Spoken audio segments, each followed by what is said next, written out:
గీతాంజలి అనే ఈ అమ్మాయి ఎంత దారుణంగా ఈ అమ్మాయిని ఈరోజు మరి చంపడం జరిగింది. సోషల్ మీడియాలోన సజ్జా అజయ్ అనే తెలుగుదేశం పార్టీకి చెందిన మరి యూత్ ప్రెసిడెంట్ అంటే ఈ అబ్బాయి మరి ఒక యువకుడు, మరి నీకు చెల్లి లేదా తమ్ముడు, నీకు అక్క లేదా, నీకు అమ్మ లేదా, ఒక ఇద్దరు చిన్నారులు ఉన్నటువంటి తల్లిని, అత్త మామ తల్లి ఉన్నటువంటి ఒక ఇల్లాలని ఇంత దారుణంగా సోషల్ మీడియా ట్రోల్ చేసి ఇంత దారుణంగా ఒడిగట్టి సమాజం అనేది కూడా మర్చిపోయి మృగాల్లాగా ప్రవర్తించి రాబందుల్లాగా ప్రవర్తించి ఆ అమ్మాయిని హత్య చేశారే, ఎంత దుర్మార్గం ఇది.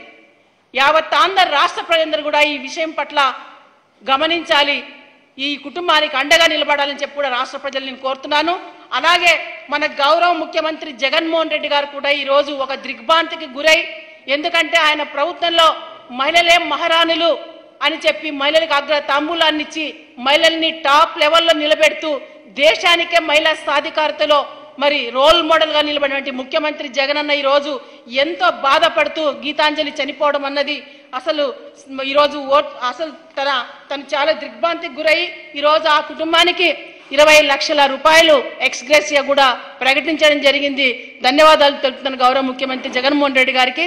పోయిన ప్రాణాలు రావు కానీ ఆ కుటుంబానికి నీ మంచి మనసుతో ఇంత పెద్ద సహాయం చేస్తున్నందుకు ఒక బీసీ మహిళగా, ఒక రాష్ట్ర వైఎస్ఆర్సీపీ మహిళగా జగనన్నకి ప్రత్యేకమైనటువంటి ధన్యవాదాలు తెలుపుతున్నాను ఈ సందర్భంగా. మరి అలాగే ఆ చిన్నారులు, ఇద్దరు చిన్నారులు ఉన్నారు, ఆ చిన్నారులు కూడా చదువుకి కావాల్సిన బాధ్యత అంతా కూడా జగనన్నే తీసుకుంటానని చెప్పి కూడా చెప్పడం జరిగింది.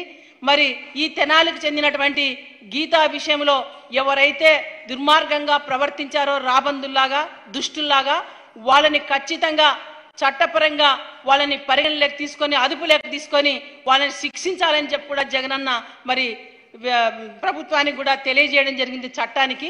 కాబట్టి చట్టం ఎవరికి చుట్టం కాదు, ఖచ్చితంగా చట్టం పని చట్టం చేసుకుంటూ పోతుంది.